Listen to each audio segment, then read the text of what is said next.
ಗುರುಜಿ ಪಂಚಾಂಗವನ್ನು ಓದ್ತಾ ಇದ್ವಿ. ಖಂಡಿತಮ್ಮ, ಪಂಚಾಂಗ ಪ್ರಾರಂಭ ನಿಧಾನಕ್ಕೆ ಓದಬೇಕು. ಹಾಗೆ ಪಶುನಾಯಕ ಬಲರಾಮ ಆದ್ದರಿಂದ ಪಶುಗಳ ಸಂರಕ್ಷಣೆ ಪರವಾಗಿಲ್ಲ. ಇನ್ನು ಮೇಘಾಧಿಪತಿ ಗುರು, ರಸಾಧಿಪತಿ ಬುಧ, ನಿರಾಸಾಧಿಪತಿ ರವಿ. ಇದೆಲ್ಲ ಒಂದು ಭಾಗ. ಆದರೆ ನಾವು ತಿಳ್ಕೊಳ್ಬೇಕಾಗಿರ್ತಕ್ಕಂಥದ್ದು ನಮ್ಮ ರೈತರಿಗೆ ಮಳೆ ಎಷ್ಟು ಅಂತ. ಯಾಕೆಂದರೆ ಮಳೆ ಒಂದಾದರೆ ಬೆಳೆ ತಾನಾಗಿ ಬರುತ್ತೆ. ಬೆಳೆ ಚೆನ್ನಾಗಿ ಬಂತು ಅಂದರೆ ಯಾವ ರೈತರು ಇನ್ನೊಬ್ಬರ ಹತ್ರ ಕೈ ಚಾಚಬೇಕಾದ್ದಿಲ್ಲ. ತೋಳ ಬಲವನ್ನು ನಂಬಿ ಬದುಕ್ತಿರ್ತಕ್ಕಂಥ ರೈತರು ಚೆನ್ನಾಗಿರಬೇಕು. ಆ ರೈತರಿಗೆ ಹೇಗೆಲ್ಲ ಇದೆ ಅದನ್ನೊಂಚೂರು ತಿಳ್ಕೊಳ್ಳೋಣ. ಈ ವರ್ಷ ದ್ರೋಣ ನಾಯಕ ಅಂದರೆ ಮೇಘವು ಮೇರು ಪರ್ವತಕ್ಕೆ ಪೂರ್ವ ದಿಕ್ಕಿನಲ್ಲಿ ಹುಟ್ಟಿ ನಿರಂತರವಾದಂಥ ರೀತಿ ಮಳೆಯನ್ನು ಸುರಿಸ್ತಕ್ಕಂಥದ್ದು. ಮಳೆ 3 ಕೊಳಗ, ಗಾಳಿ 4 ಕೊಳಗ. ಹಾಗೆ ಕೊಳಗವು 60 ಗಾತ್ರದಾಗಿ ವಿಸ್ತೀರ್ಣವುಳ್ಳಂತಾಗಿರುತ್ತೆ. 100 ಗ್ರಾಮದ ಎತ್ತರವುಳ್ಳಂತಾಗಿದ್ದು ಮತ್ತು ಮಳೆ ಇರತಕ್ಕಂಥದ್ದು ಒಟ್ಟು 20 ಭಾಗಗಳು.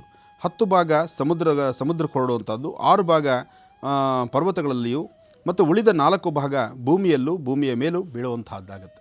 ಅಂದರೆ ಮಳೆ ಅಂತಕ್ಕಂಥದ್ದು ಒಂದು ಹಂತಕ್ಕೆ ಪರವಾಗಿಲ್ಲ ಅಂತ ಹೇಳ್ಬೋದು. ಈ ವರ್ಷ ಫಲ, ಈ ವರ್ಷದಲ್ಲಿ ಮಳೆ ಸುಧಾರಣೆ ಆಗುತ್ತೆ, ನೆಮ್ಮದಿಯಾಗಿರುತ್ತೆ, ತೊಂದರೆ ಇಲ್ಲ. ಹಾಗಂತ ಸಂಪೂರ್ಣವಾದಂತಹ ಮಳೆ ಅಂತಲೂ ಹೇಳಲಿಕ್ಕಾಗಲ್ಲ. ಕಳೆದ ವರ್ಷನ ನೋಡಿದ್ರೆ ಈ ವರ್ಷ ಮಳೆ ಪರವಾಗಿಲ್ಲ. ಹೋದ ವರ್ಷಕ್ಕೂ ಈ ವರ್ಷಕ್ಕೂ ಮಳೆ ಚೆನ್ನಾಗಿದೆ, ತೊಂದರೆ ಇಲ್ಲ. ಇನ್ನು ರಾಶಿಫಲದಲ್ಲಿ ಇರ್ತಕ್ಕಂಥ ಗ್ರಹಸ್ಥಿತಿಗಳಲ್ಲಿ ವರ್ಷದ ಪ್ರಾರಂಭದಲ್ಲಿರ್ತಕ್ಕಂಥದ್ದು ಅಂದರೆ ಇವತ್ತಿನ ದಿವಸ ಯಾವ್ಯಾವ ಗ್ರಹಗಳಲ್ಲಿ ಹೇಗಿದೆ, ಜೊತೆಗೆ ಯಾವ ಗ್ರಹಸ್ಥಿತಿಗಳಲ್ಲಿ ಹೇಗಿದೆ, ರಾಶಿ ನಕ್ಷತ್ರಚಾರ ಪ್ರಕಾರ ಹೇಗಿದೆ ಎಂಬತಕ್ಕಂಥದ್ದು ಬಹಳ ಮುಖ್ಯ. ಹಾಗೆ ಇವತ್ತಿನ ರಾಶಿಕುಂಡಲಿ ಅಥವಾ ಪಕ್ಷಾಂತರ ಅಂತಕ್ಕಂಥದ್ದು ಇವತ್ತಿನ ರಾಶಿಕುಂಡಲಿಯಲ್ಲಿ ಪ್ರಥಮದಲ್ಲಿ ಮೇಷರಾಶಿಯಲ್ಲಿ ಕುಜ ಮತ್ತು ಬುಧ, ಮೇಷದಲ್ಲಿ ಕುಜ ಬುಧ, ಸಿಂಹರಾಶಿಯಲ್ಲಿ ರಾಹು, ಹಾಗೆ ಕನ್ಯಾ ರಾಶಿಯಲ್ಲಿ ಗುರು ಚಂದ್ರ, ಹಾಗೆ ಧನುರ್ರಾಶಿಯಲ್ಲಿ ಶನಿ ಇರ್ತಕ್ಕಂಥದ್ದು. ಇನ್ನು ಕುಂಭರಾಶಿಯಲ್ಲಿ ಕೇತು ಇರ್ತಕ್ಕಂಥದ್ದು, ಹಾಗೆ ಮೀನರಾಶಿಯಲ್ಲಿ ರವಿ ಶುಕ್ರರು ಇರ್ತಕ್ಕಂಥದ್ದು. ಹೀಗೆ ವಿಶೇಷತೆ ಇರತಕ್ಕಂಥ ಈ ಶುಭ ದಿನ ನಮಸ್ಸೂರ್ಯಾಯ ಚಂದ್ರಾಯ ಮಂಗಳಾಯ ಬುಧಾಯ ಚ ಗುರು ಶುಕ್ರ ಶನಿಭ್ಯಶ್ಚ ರಾಹವೇ ಕೇತವೇ ಎನ್ನುವ ಆದಿತ್ಯಾದಿ ನವಗ್ರಹಗಳನ್ನು ಪ್ರಾರ್ಥನೆ ಮಾಡಿ ರಾಶಿಫಲಗಳತ್ತ ಗಮನ ಹರಿಸೋಣ. ಮೊದಲನೇದಾಗಿ ಮೇಷರಾಶಿ. ಮೇಷರಾಶಿಯಲ್ಲಿರ್ತಕ್ಕಂಥವ್ರು ಈ ವರ್ಷ ಫಲದಲ್ಲಿ ಸಮಾಧಾನಕರವಾಗಿದ್ದು ನೆಮ್ಮದಿಯುತವಾಗಿದ್ದು ನಿಮ್ಮ ಕೆಲಸ ಕಾರ್ಯಗಳಲ್ಲಿ ಸಾಕಷ್ಟು ಯಶಸ್ಸಿನ ಬಗ್ಗೆ ಚಿಂತನೆ ಮಾಡುವಂಥದ್ದಿದೆ. ಹಾಗೆ ಸದಾ ಕಾಲಕ್ಕೂ ಸಹಿತ ಮತ್ತೊಬ್ಬರ ಸಹಕಾರ ಬೇಕಾಗುತ್ತೆ, ಇನ್ನೊಬ್ಬರ ಮಾರ್ಗದರ್ಶನ ಬೇಕಾಗುತ್ತೆ. ನೀವಿರ್ತಕ್ಕಂಥ ರೀತಿ ನಿಮ್ಮ ಕೆಲಸ ಕಾರ್ಯಗಳ ಯಶಸ್ಸಿನ ಬಗ್ಗೆ ಸಾಕಷ್ಟು ಚಿಂತನೆ ಮಾಡ್ತೀರಿ. ಆದರೆ ಆರ್ಥಿಕ ಪರಿಸ್ಥಿತಿಯಲ್ಲಿ ಮಾತ್ರ ಒಂದಿಷ್ಟು ಸಂಕಷ್ಟಗಳಲ್ಲೇ ಇದ್ದೀರಿ. ಈ ವರ್ಷದಲ್ಲಿ ಸಾಮಾನ್ಯಕ್ಕೆ ನೀವು ಮಾಡಬೇಕಾಗಿರ್ತಕ್ಕಂಥ ಯಾವುದೇ ಒಂದು ಕೆಲಸ ಕಾರ್ಯವಾದರೂ ಹಿರಿಯರ ಮಾರ್ಗದರ್ಶನ ಬಹಳ ಅವಶ್ಯಕತೆ ಇದೆ. ಅದರಲ್ಲೂ ಹೆಣ್ಣು ಮಕ್ಕಳ ಆರೋಗ್ಯದ ಬಗ್ಗೆ ತುಂಬ ಗಮನ ಹರಿಸಬೇಕಾಗಿದೆ. ಮನೆಯಲ್ಲಿರ್ತಕ್ಕಂಥ ಸಣ್ಣ ಪುಟ್ಟ ಮಕ್ಕಳ ಬಗ್ಗೆ, ಅವರ ಚಲನವಲನಗಳ ಬಗ್ಗೆ ಒಂದಿಷ್ಟು ಕಣ್ಣಿಡಬೇಕು. ಕಾರಣ ಇತ್ತೀಚಿನ ದಿನಮಾನಗಳಲ್ಲಿ ವಿದ್ಯಾರ್ಥಿಗಳ ಜೀವನ, ಅದರಲ್ಲೂ ಸಣ್ಣ ಮಕ್ಕಳ ಜೀವನ ಬಹಳಷ್ಟು ಒಂದು ತೊಂದರೆಗಳಿಗೆ ಈಡಾಗ್ತಾ ಇದೆ. ಅಂತಹ ಪರಿಸ್ಥಿತಿಯಲ್ಲಿ ಮೇಷರಾಶಿಯವರು ಸಹಿತ ಈ ವರ್ಷ ಸ್ವಲ್ಪ ಎಚ್ಚರಿಕೆಯಿಂದಿರಬೇಕು. ಅಂತಹ ಲಾಭವೂ ಇಲ್ಲ, ಹಾಗಂತ ನಷ್ಟವೂ ಅಲ್ಲ, ಸಾಧಾರಣವಾಗಿರ್ತಕ್ಕಂಥದ್ದು. ಒಳ್ಳೆಯದಾಗಲಿ.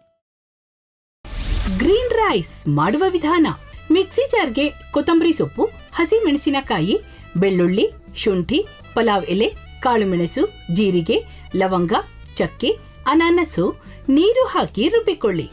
ಒಂದು ಪ್ಯಾನ್ಗೆ ಎಣ್ಣೆ ಹಾಕಿ ಅದು ಕಾದ ಮೇಲೆ ಜೀರಿಗೆ, ಈರುಳ್ಳಿ, ಕರಿಬೇವು ಹಾಕಿ ಹುರಿದು ರುಬ್ಬಿದ ಮಸಾಲ, ಉಪ್ಪು, ಅನ್ನ ಹಾಕಿ ಮಿಕ್ಸ್ ಮಾಡಿ.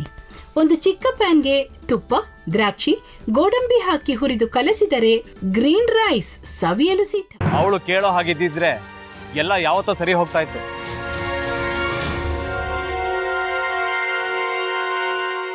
ಅದಕ್ಕೆ ನೀವಾದ್ರೂ ಏನು? ನಾನಾದ್ರೂ ಏನತ್ತೆ? ಅವಳ ಹತ್ರ ಬಂದು ನೀನು ಸೋಲೋದು ಬೇಡ, ನಾನೇ ಸೋಲ್ತೀನಿ, ನೀನು ನಮ್ಮ ತಂದೆಗೆ ಅವಮಾನ ಮಾಡಿದ್ರು ಪರವಾಗಿಲ್ಲ, ದಯವಿಟ್ಟು ಮನೆಗೆ ಬಾ ಅಂತ ಬೇಡ್ಕೋಬೇಕಾ?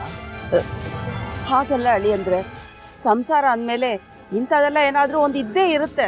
ಹೋರಾಟ ಮಾಡಿದ್ಲು.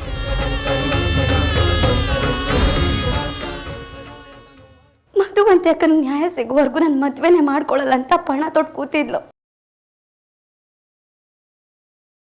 ನಿನ್ನ ಪ್ರಾಣನೇ ಇಟ್ಕೊಂಡಿದ್ಲು ಕಣೆ ಅಕ್ಕ.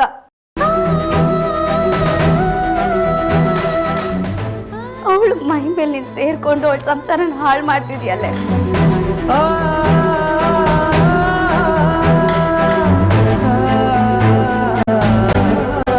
ದೊಡ್ಡ ಅಂಶ. ಇದ್ಯಾವುದಪ್ಪ ಹೊಸ ನಂಬರಿಂದ ಫೋನ್ ಬತ್ತದೆ. ಆ ಫೋಟೋ ತಗೊಂಡವೇನಾದ್ರು ಬೇರೆ ನಂಬರಿಂದ ಮಾಡಿರ್ಬೋದಾ? ತೊಂದರೆ ಇಲ್ಲ, ಎತ್ತು ಬಿಡು.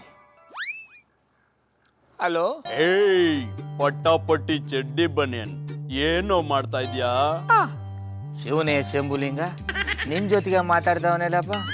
ಅಲ್ಲ ಶಿವ, ಯಾಕೆ ಹಿಂಗೆ ಫೋನ್ ಮಾಡಿ ನಂಗೆ ಜಂತುಳ ಬಿಡ್ತಾ ಇದೆ? ಏಯ್ ವಾಯ್ಸ್